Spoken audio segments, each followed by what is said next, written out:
Elle danse au rythme de la musique traditionnelle et parle couramment le Xhosa.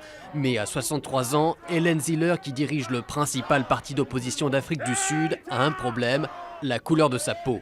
Dans un pays où la minorité blanche a dominé jusqu'il y a 20 ans, la race compte encore. Et cette fille d'immigrés allemands sait qu'il est temps de donner un nouveau visage à l'Alliance démocratique, son parti.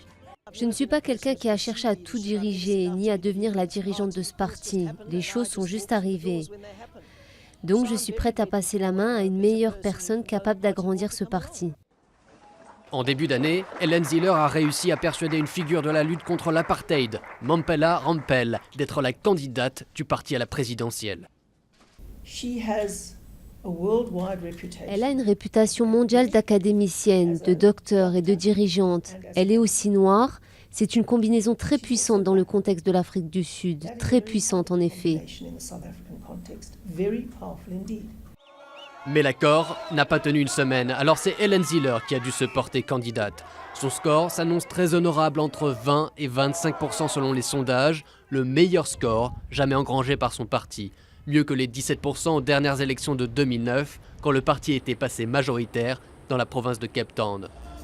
Des résultats prometteurs, mais qui demeurent loin derrière l'ANC qui serait crédité de 60% des suffrages, malgré les nombreux scandales entourant le président Zuma.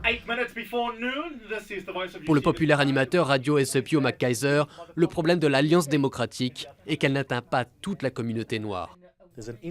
Il y a une augmentation du nombre de Noirs dans le parti. Ça peut laisser penser que l'Alliance démocratique s'est transformée suffisamment.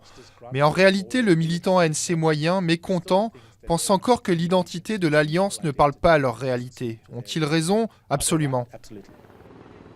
Même si la plupart des électeurs de l'ANC restent fidèles à la mémoire de Nelson Mandela et à son combat contre l'apartheid, ils sont mécontents des résultats actuels de leur parti.